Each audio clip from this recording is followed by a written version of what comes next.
YouTube, what a crazy and amazing 18 plus year journey I've had on this platform. And nowadays, you cannot talk about the internet without talking about YouTube because everyone, whether it be for videos, tutorials, now the subscription service, everyone and anyone knows what YouTube is. Millions upon millions of people come to this site to watch videos and also to create videos. What's going on, everybody? Welcome back. Today we are in 52 videos, 52 weeks, and this specific episode once again is late. It's really late, but however, I've actually planned this out this time so that the lateness works in my favor, because for the next two episodes, this one and the next, I am going to be talking about YouTube, specifically my journey through YouTube. In this video, I'm going to be talking about BrooklynBoyz13, my first channel and group on YouTube. BrooklynBoyz13 was a channel myself and my brother created with our friends to make a wide variety of videos. We made skits, we did video games, we did a series called 360. I'm going to break all of this down and the journey it went from start to the unfortunate end, because Brooklyn Boys unfortunately did end, and I'll talk about the ending because I don't think I've ever really discussed why Brooklyn Boys fully stopped making videos. So this is kind of a little bit of a, this is what happened. When we started Brooklyn Boys, we had a channel before. It didn't really work out. I've talked about this in previous videos before, but that channel didn't work out. We didn't feel it was going anywhere. So we took a bit of a break, and then we decided to come back and start doing videos again under the name BrooklynBoyz13, because we're from Brooklyn and all of our friends are from Brooklyn. And so there you go. So when we originally started, we, for the first year, just did lip syncs, which at the time we called voiceovers. We didn't realize we were using the wrong term. That's my fault.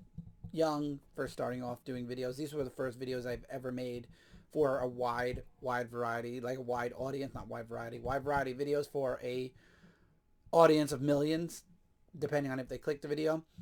So mostly we were doing skits. Then we ended up going into gaming. Back in those days, there was a capture card, I'm sure, but we didn't have it. So all of our gaming was, we took a camera, we pointed it at the TV screen, and we hit record. So quality wasn't exactly the best. However, for us, it was good enough. And that was our thing. We never really aimed to, like, we did want to, reach a large audience. We did want our stuff to go places. We did want to get popular, but that was not the goal when it came to our videos. When it came to our videos, it was to entertain whoever was interested in clicking our stuff and watching us act completely like a bunch of idiots. And we did act like a bunch of idiots, but we made a lot of people laugh. We encouraged a lot of people to make their own videos. We made a really strong, tight-knit friend circle on YouTube for a while. But going back, after the first year, we decided to do a year-end video, which was the first time that we kind of introduced my writing to the channel. So it was still a skit, but it had more of a season end, season beginning kind of feel to it. And that was the start of Epic Story. So now we had the skits and the games, and then I started doing writing, and we started doing our own little show, if you want to call it that, called Epic Story. And that lasted 4 years. For 4 summers in a row, we recorded a series called Epic Story, which is something I wrote, which took my character, Celestial Falcon, and put him in a different universe. It was a different universe. It was completely written differently. And this is why this was the beginning of the multiverse for Celestial Falcon, by the way. Because I had my main stories, which were obviously, that was the main World Zero, you want to say. And then I made Epic Story, which, again, because it was YouTube and we didn't have the special effects or anything to really do Celestial Falcon the way I wanted, we made a Brooklyn Boys version of it, if that makes sense.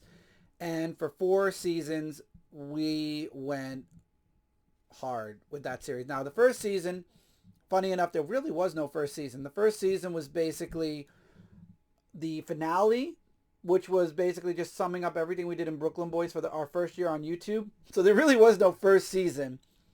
And then season 2 was where we actually started doing the series. So if you really want to get down to it, there was only 3 recorded full seasons of Epic Story. But we considered the first recorded season, I don't know why we did that, but the first full season was called season 2. Just the way it was. I had a lot of fun writing that. And then when we started seeing that a lot of people liked that, we started doing more written kind of skits along with the funny lip syncs. We started doing requests for a while. Michael started doing challenges with Super Mario Maker because everyone loved Mario Maker. Then somewhere in year 2, I want to say, or year 2 or 3, I introduced a series called 360, which my friend Richie actually was the one that mentioned about, oh God, I can't remember the name. That 70s Show did a series sort of like that where everybody would sit around in a circle and talk about what's going on in their lives. And I'm like, that sounds cool. Let's call it a 360 and let's all sit at the table at the end of every Saturday and just talk about what's going on in our lives, what we have planned for YouTube, etc.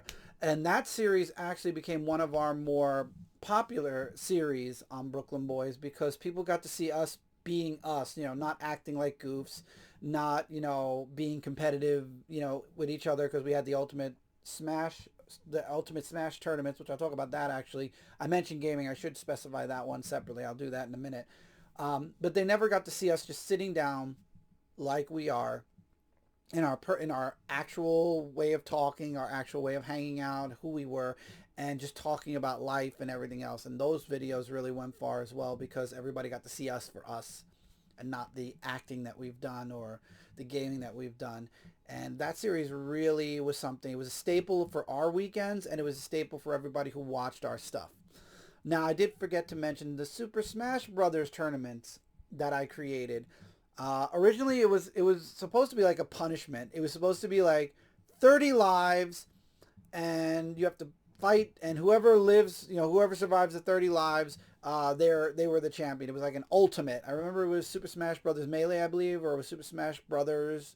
I don't remember, but I called it the ultimate. And it became a thing where we created a tournament out of it. And we did it one tournament a week for like the 8 weeks of the summer, plus a week in June, plus a week in September, I believe.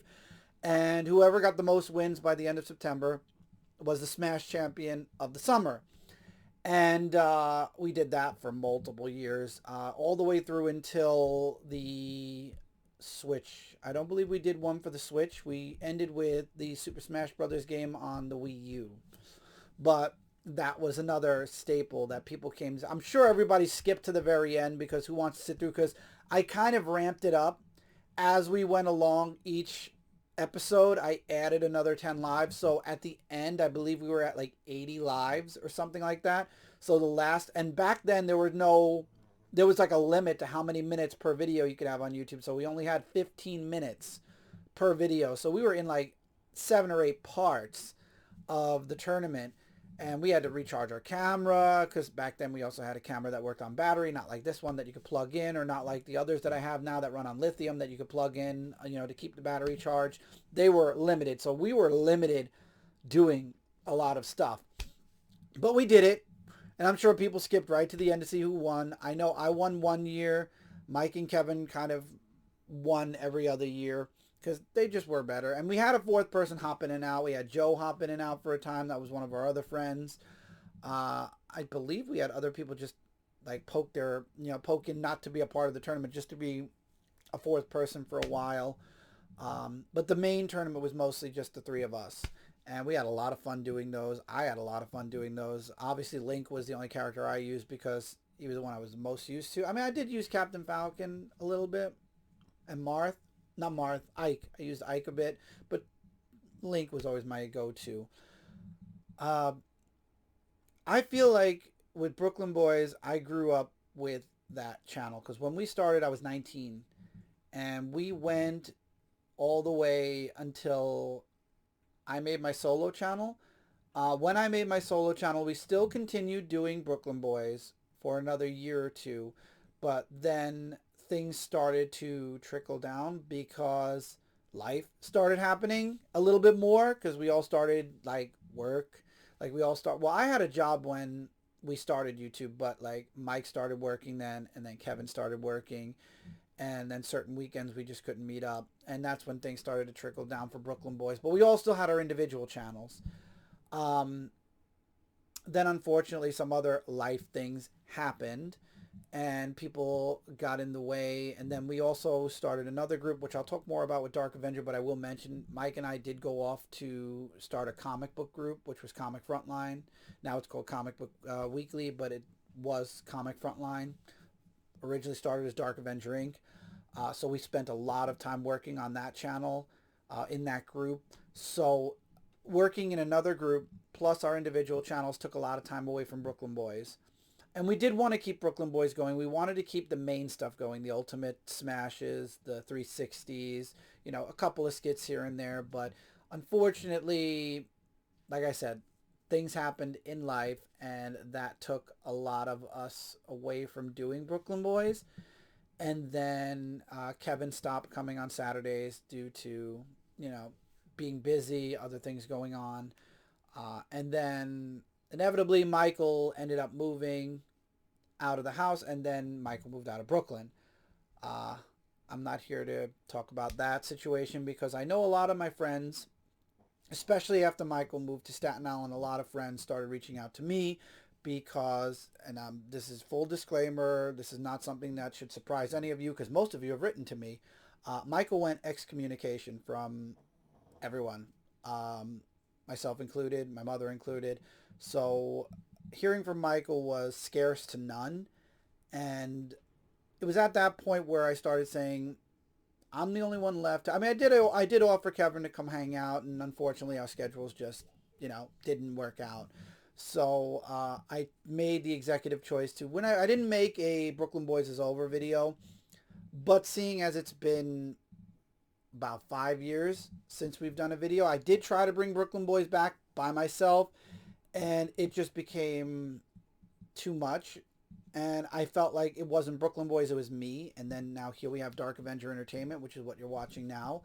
And I'm like, I have Dark Avenger Entertainment. That's my solo skits and everything channel. So I felt it was time to put the channel on a, I don't want to say a full, like it's fully over channel, but to definitely put it on hiatus. Maybe my kids will take it over at some point. They'll want to take it over. Maybe my son will want to take it over. Maybe not. But what Brooklyn Boys is now is an archive from 2007 till about, I want to say 2020. And then there are a few videos after 2020, but not many. But it is a archive of an amazing set of years where two brothers and their friends did a bunch of really stupid, funny, and innovative videos. That's why Brooklyn Boys 13 still is up. I don't foresee anything new happening, unfortunately, on Brooklyn Boys anymore, especially because we don't know where Michael is. Kevin and I, our schedules just, they don't match like we want them to. We're still friends, Kevin and I, but we just don't have the time to record videos as much anymore. So, and then I created Dark Avenger Entertainment, which is where we are now. And I like to think that all the stuff that I learned evolving from Brooklyn Boys, I've now taken and brought over here to Dark Avenger Entertainment, and that's what I want to do moving forward with this channel, is to use this channel as a means to do funny skits, to do funny short, well, the skits would probably be shorts at this point, but do funny shorts, to do videos like the 360 where I sit and talk with all of you, to make innovative writing and creative series and present all that to all of you. And then also I did start podcasting. We did try a Brooklyn Boys podcast, I think we called it the BBZ cast. Yeah, Brooklyn Boys cast. We tried that for a little while. That was when I started to dabble in podcasting, and that was a lot of fun too. And I do podcast still, and I plan to continue podcasting, and some of that will show up on this channel as well. But we did a lot. We tried. Brooklyn Boys definitely was my testing point for a lot of different things. One of the things I also learned with Brooklyn Boys is not to upload every single video we recorded in a single day, because we used to record everything on Saturday and then just unload everything by, we record on Saturday, unloaded everything by Sunday. Everything went up. Like, I'm talking, if we made 10 videos, 10 videos would go up. And I'm positive that that definitely deterred a lot of people from wanting to subscribe to us, because every weekend they would literally have a page of videos just from us. Looking back now, knowing what I know about YouTube, I would have spread all those videos out throughout the week. It would have kept our channel moving. It would have kept new content coming out each and every day up until the next day we recorded. We just didn't think about it back then. But like I said, Brooklyn Boys was a learning experience for me. One thing I will say though, and going back to Michael real quick, because again, unfortunately, certain people, foul people, in my opinion, and I'm not going to give them any popularity right now. They know who they are, and I'm sure one or two of them are watching my videos still, because they like to, they like to be in the know of what's going on. So I hope I'm entertaining them while that's happening. But anyway, people like to be in the know, so you know who you are. I don't have to name you. I don't have to name you at all. They got in Michael's ear and influenced, I believe, a lot of the decisions my brother's made. I've unfortunately not been able to talk to my brother for quite some time. I have no means to communicate with him. We've tried reaching out, my mother and I, a few times and couldn't find him. I know all of our friends have reached out to me with the exact same frustrations and some upset about how Michael just could up and disappear. Michael was a huge part of Brooklyn Boys, just like I and Kevin were. I believe the three of us were like the cornerstones of the site, of the channel, and of our friend group. And while Kevin and I are still around and still talking with everybody, Michael just disappeared. I still hope that my brother is still out there somewhere watching this video, maybe, possibly, I don't know. I know things have not been well for him, because the last time we talked, things did not seem too great. So I do hope that if things are going south and you are watching this, Mike, that you do come home and maybe things will get better. I hope you aren't listening to the stupid people that I think you are too. But regardless, I'll always be here. So Mike knows where I'll be if anything happens. But till then, it was an unfortunate end to a really awesome group. But with all that being said, I did mention at some point while doing Brooklyn Boys, I mean, that was my main channel. I was the one running the comments, talking, uploading, everything. People started saying, Mike has a channel, Kev has a channel. Chris, what about you? Where's your channel? And I said, I don't think I need a channel. I have Brooklyn Boys. And they're like, no, you need something that isn't a group channel. And I was like, okay.